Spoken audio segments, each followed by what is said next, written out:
Hello everybody and welcome back to my channel. Today I just wanted to do a video sharing some of my thoughts on one of my prized possessions, and that is my Ghostbusters 1 Venkman Hero Pack replica. This shell and this pack has a lot of history. There's a lot of rare pieces on it, and I kind of wanted to take the channel in a new direction. It's been a while since I've done a Ghostbusters prop build, and I've been talking to one of my buddies on GBFans. His name's James. We're going to do a co-trap build. So he's going to probably do a more advanced trap build than I'm going to do. I'm going to keep mine pretty basic, pretty 3D printed. But I'm super excited to kind of go in this direction. I just saw the movie. I really enjoyed it. And I just said to myself, you know what?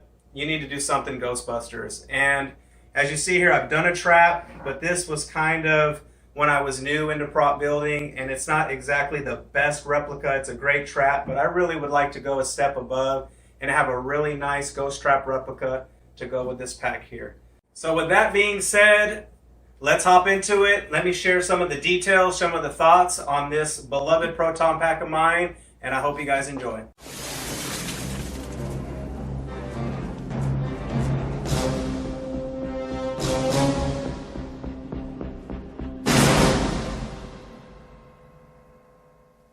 So here we have my Ghostbusters 1 Venkman Proton Pack replica.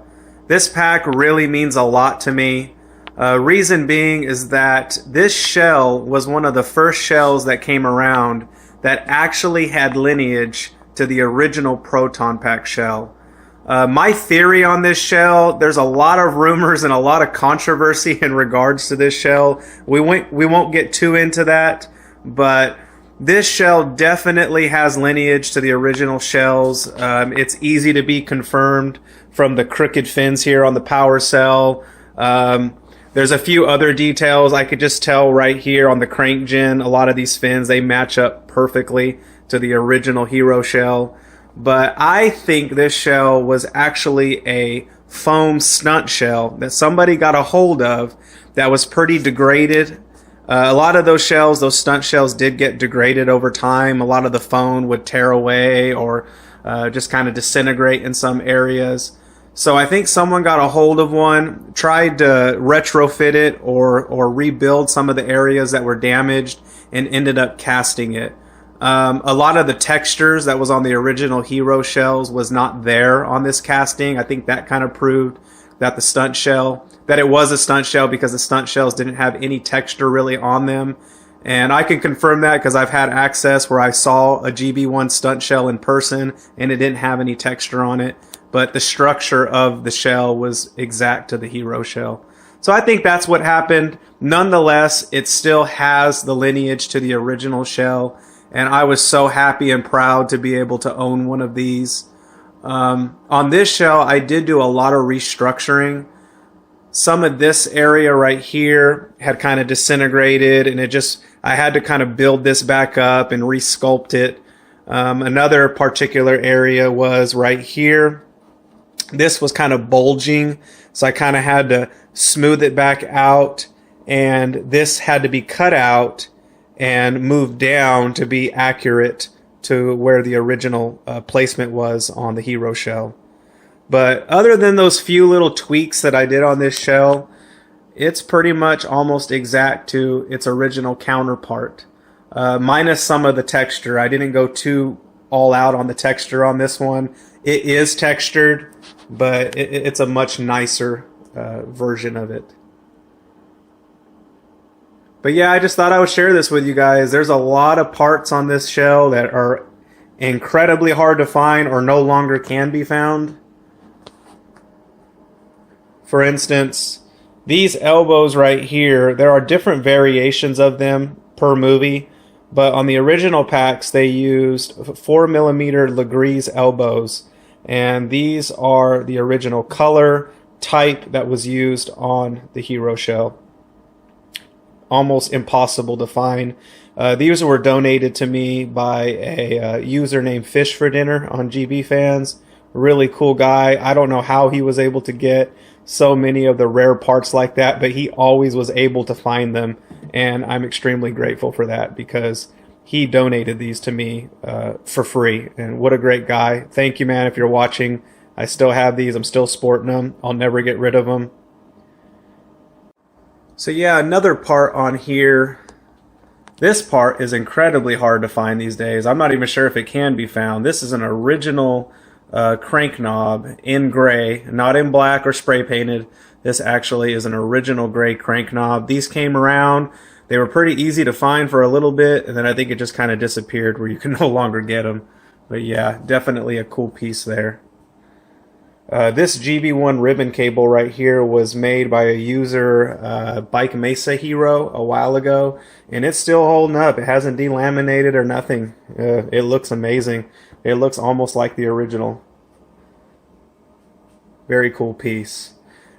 This clamp right here was the same one that was used on the Minnesota pack. I was able to source this at a local electronics store when I used to live in Southern California. The name of the store was called Apex. Apex pretty much was the apex of prop builders. Most prop builders in Hollywood during the 80s would go to this particular electronics store and get most of their pieces from movies like Star Wars, Star Trek, Back to the Future, Ghostbusters. A lot of these pneumatics, a lot of these little pieces right here were all found at that store, Apex. Some of these pieces I found at Apex still in some of their hidden boxes, which I'll kind of get into. But yeah, Apex is an amazing store. If you're in California, I'm not sure if they're still open to the public or not, but it's a cool place just to go check out and see all the ridiculous electronics that are there. This bumper right here is a screen used bumper that was casted off of the Sony Lobby Hero pack, which is the Spangler pack, pretty much is what it's called. And I think that's the shell that they casted and used for the new movie, the Afterlife movie. But yeah, that is a screen used bumper. These labels right here are aluminum, and these were made by a user named Joe Luna. Incredibly accurate. Love these things. Still have a few spares. I'm not sure if he makes them anymore or not, but these are awesome pieces right here. And this is just my little prop tag. That's actually my wife's writing, because her writing is much cooler than mine. So I let her write that out, and it looks pretty pro. I like it. Now the thing with the original Hero packs, I know there's a lot of information out there, but all these tubings like this right here, these injector tubes right here, this HGA right here, this ion arm, these are all aluminum. On the originals, they used aluminum pieces for those, not resin casts. They didn't really start doing the resin casts until the second movie to help make it a little bit lighter. But, you know, I found some resin to be just as heavy or heavier than aluminum, so I don't know if that really justifies it.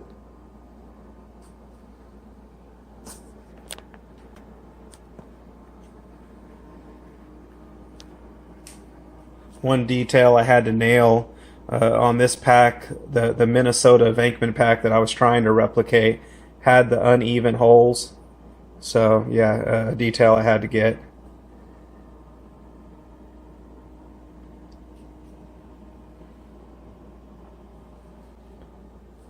This is an actual bellow, as you can see there.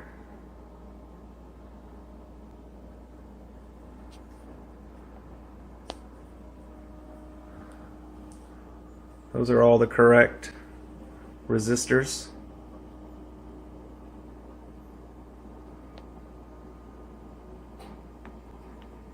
On the original booster frame, the ladder steps right here are kind of crooked.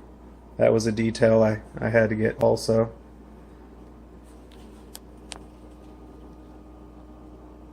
A lot of epoxy that was used for the fittings. I even tried to replicate that. Pretty ridiculous. But yeah, I really love this pack. Very special pack here.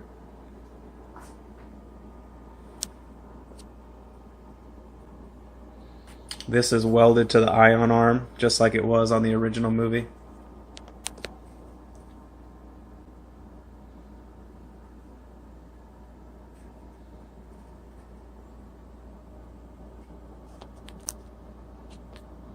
There we go. We got some better lighting there.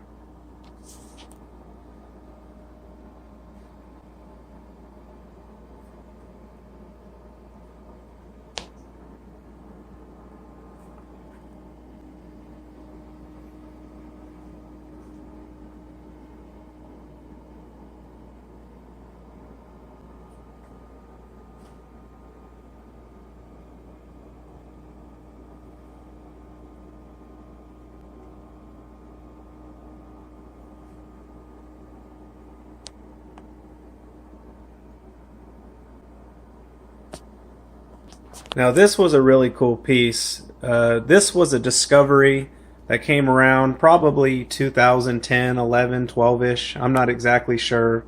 These V-hooks right here, when they were attached to the shell, generally people thought the screw went in from the outside in, but we came to find out that it was actually screwed in from the inside and pulled towards the shell.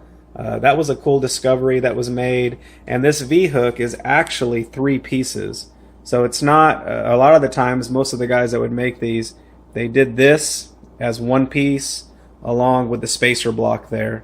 But come to find out, this is actually, if you can kind of see right there, that's how it was on the original. It was 3 pieces. A buddy named Jimbo, who posts on some of my videos, if you see him, he's the one that made this for me. You're awesome, Jimbo.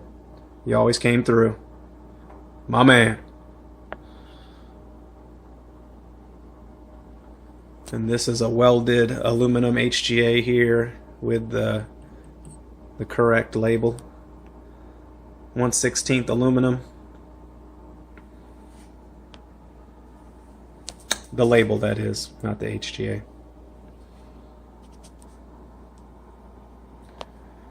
One detail I had to pick up, I think I was the first to do this, was actually do the tie clamp here for the split loom here.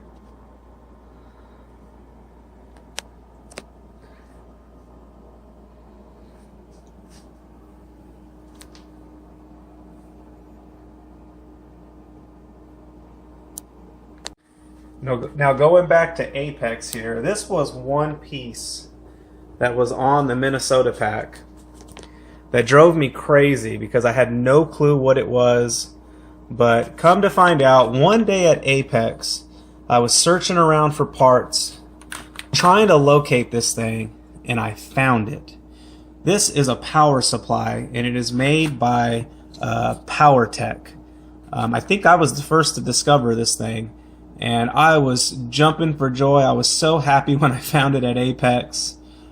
Some people don't think this was on the original packs. I think it might have been, to be honest with you, because I've seen pictures of the inside of the Hero packs, and they actually use these to help power a lot of the lights and stuff that are on the pack. So it's very likely that this was actually on the GB1 Hero pack. And there it is there. This is a vintage LC1 Alice frame. Looks like it's actually was used.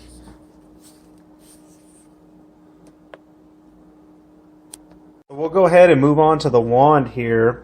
On the original Hero pack, the wands were made of aluminum. They were all aluminum, no resin castings except the grips. The grips were resin cast, but the rest of the wand was all aluminum. This thing has some weight to it. Few interesting parts on here is these are the old original hat lights. I think GBFans sourced a company to remake them milky again. It looks like the tint is slightly off on those. I'm not entirely sure. I haven't bought any yet. They're still incredible that they were able to get that done. But these are the original hat lights. These were actually found at Apex, believe it or not. But yeah, here they are. I mean, you could screw them off, put them back on. A lot of these pieces were made by users on GBFans. I think these were made by a user named Noslet, really cool guy. These knobs right here might have been from him also, or RJ. I'm not really entirely sure whatever they are, they're incredible. They're amazing. This bar graph right here was made by Bjorn, which his username on GBFans is Biggie71. He made this for me, and it looks amazing for being handmade. It almost looks exactly like the real bar graph. The real bar graph, you can get it still these days, but it cost $1,000 for the bar graph. Maybe one day I'll be crazy enough to buy one. Right now, I'm not. I'm crazy, but I'm not that crazy. So I don't mind a sufficient replica of it. And this looks great, especially when it lights up.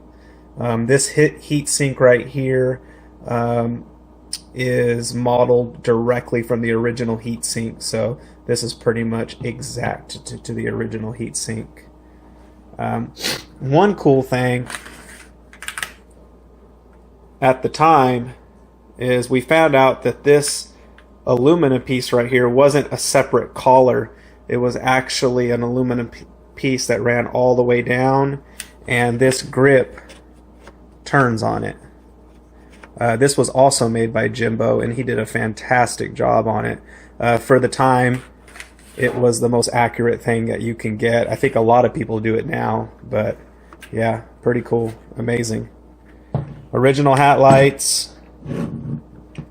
I do not have a pop mech in it. I never got to it. Don't plan on doing it. It looks great as is to me. These are dry rub transfers right here. I think those came from X-Ray on GBFans.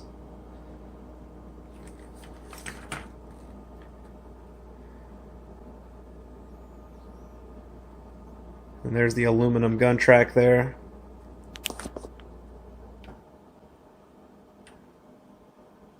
With the correct labels.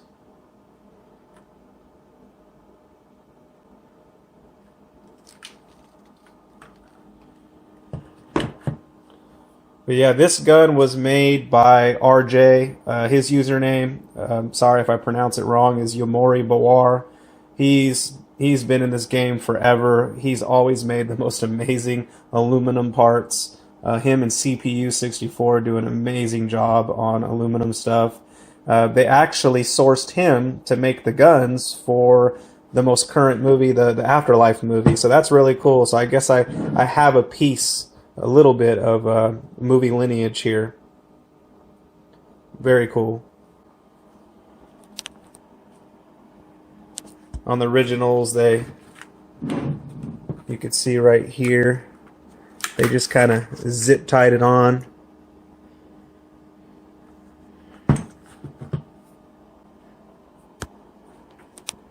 I'm going to go ahead and turn the lights on here so you guys can see it in action. If I can find it there. There we go. For the cyclotron lights, I actually used incandescent bulbs, and it gives a much better effect than an LED. That's what they used on the originals also. They also used incandescents for the power cell. I didn't on this one. Those weren't quite available yet. Those are just LEDs in there. I really love the way this bar graph illumines. It looks amazing. I did use an incandescent bulb for the vent here.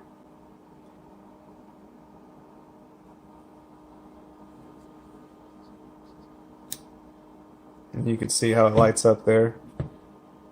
I really wanted it to light up the way it does in the movie at the end when they go, you know, bad sound effect. Light them up.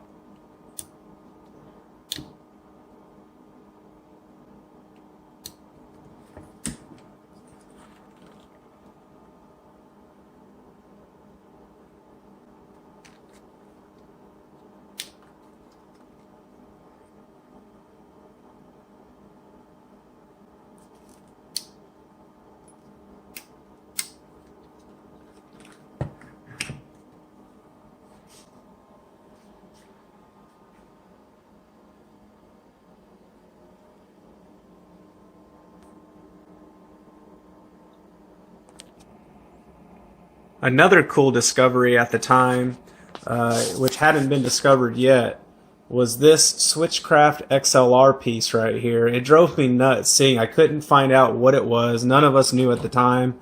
So with some really good reference photos and a lot of research, I was able to locate and source this actual piece, and I was probably the first person that actually put this on a pack. It's a really cool piece. It just adds to the authenticity of the pack for me. But yeah, I replicated the bracket and everything exact pretty much to the Minnesota Hero Venkman pack.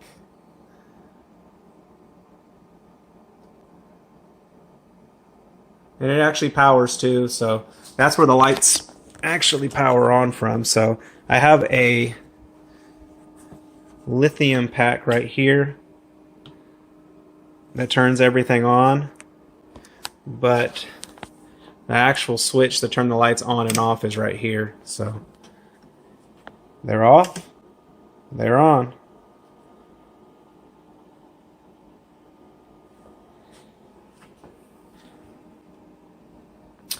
So what do you say we open this thing up and take a look at the inside of it? So we're going to go ahead and open this thing up. It's attached with 4 aluminum brackets with these socket caps here. I'll go ahead and take these off and we'll open it up and take a look. I haven't opened this thing up in probably 6 years. Interested to see what's going on in there.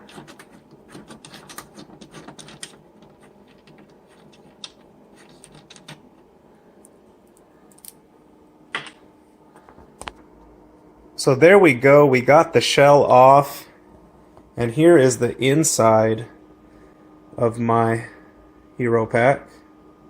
Very simple electronics. The original Hero pack was a lot more complex. It had a lot more going on. At the time, we didn't have any reference photos or resources when it came to the Hero pack to know what was on the inside. All we had was the insides of the semi-Hero packs that were used in Ghostbusters 2. So that's what I used to replicate the inside of this pack. I don't think even when those photos came out later with the inside of the Hero packs, I just don't think I would have replicated it. It was a little too complex for me.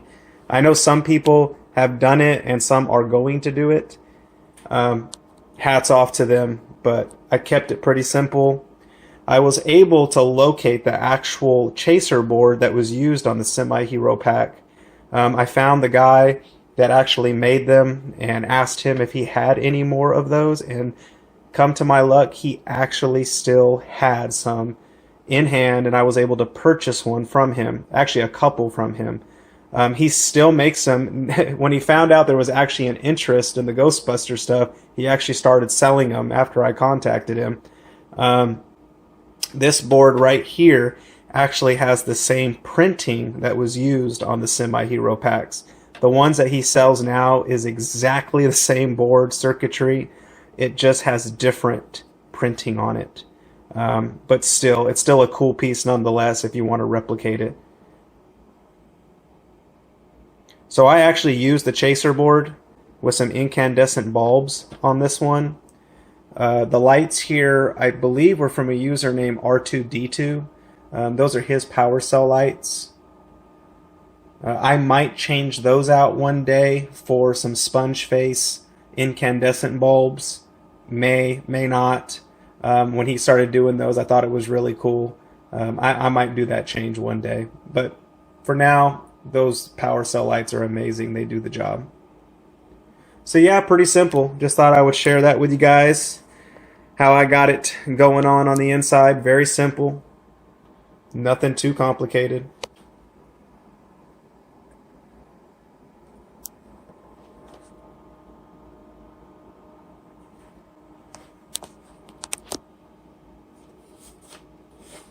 Here, I'll go ahead and turn the lights on so you can kind of, actually, I think I have the bracket switch. There we go. So those are the incandescent balls for the cyclotron going off there.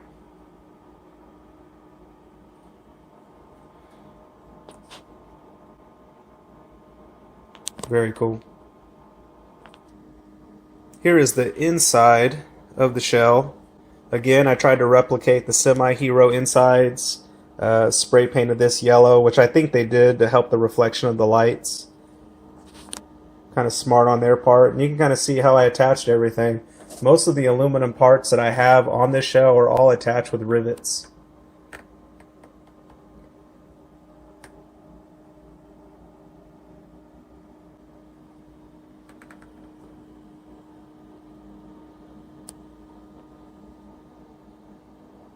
Again, very simple.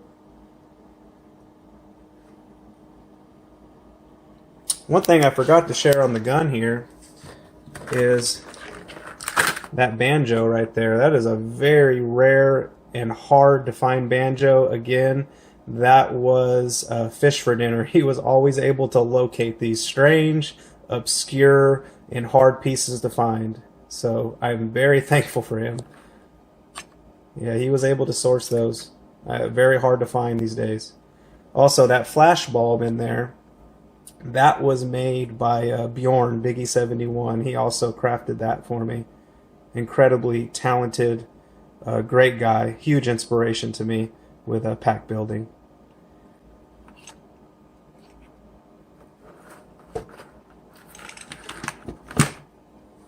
So I'm going to go ahead and put this thing together, and I'm going to strap it on with my uniform and everything and just kind of show you guys what it looks like.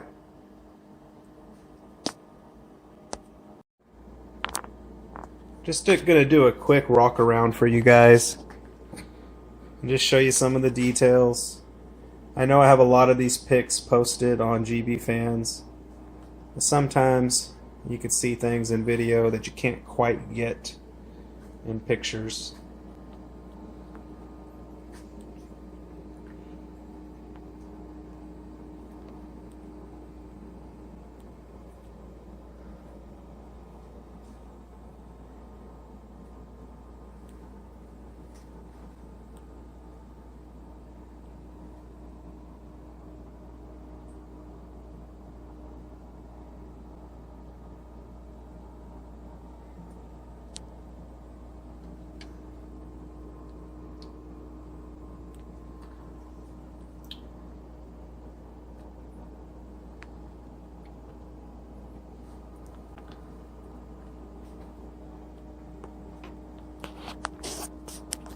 I forgot to mention the grips on this gun are screen used.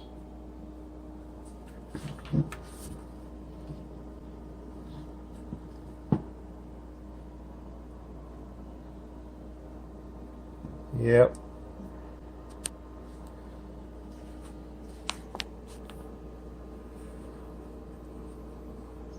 Very cool.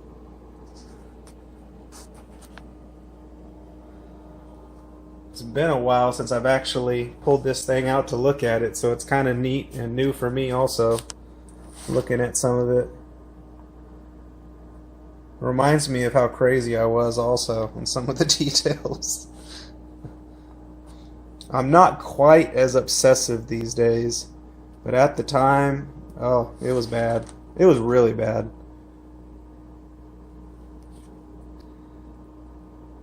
But this is definitely a relic.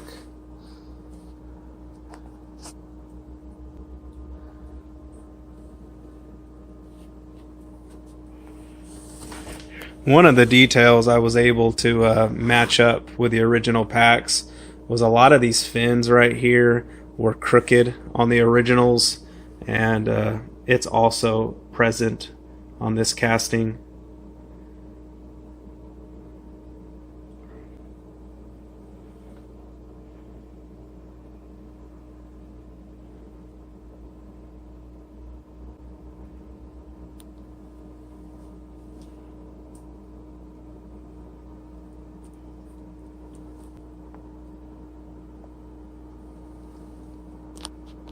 This is how obsessive I was. You see this clippered elbow on on the ones used on the pack. They had this taper right here that you can't really get on the newer clippered elbows. That taper is no longer there.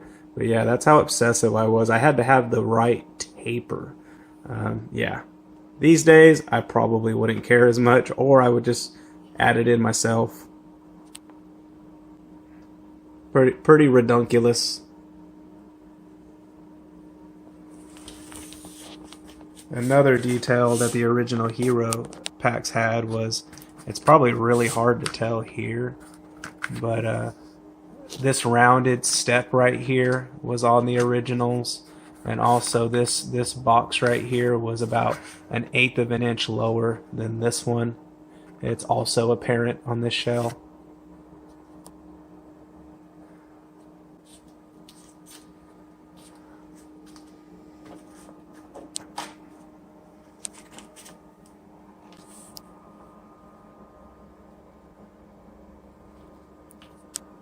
These power cell fins are also tapered like the original.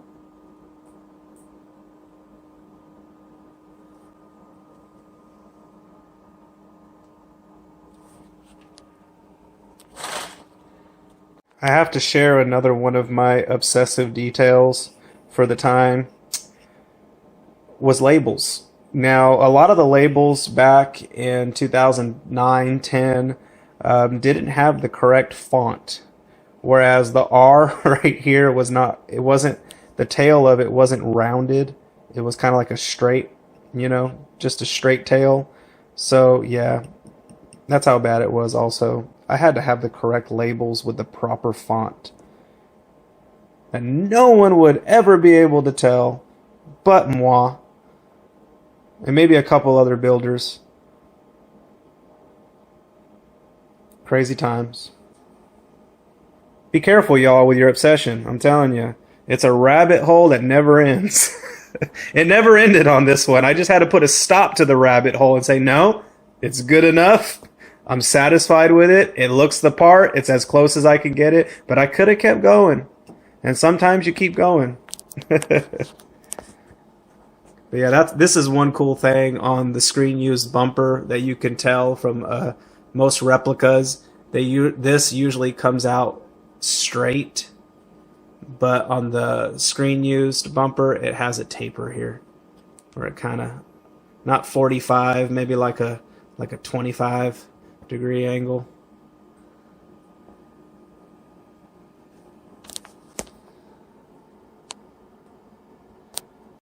So here we go.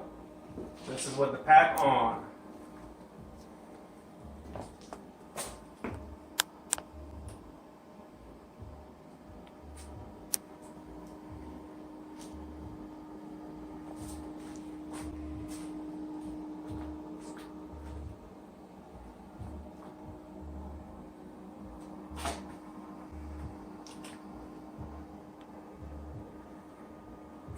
This flight suit was made by a company named Gibson & Barnes.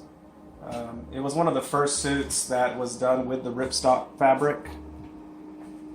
I love this jumpsuit.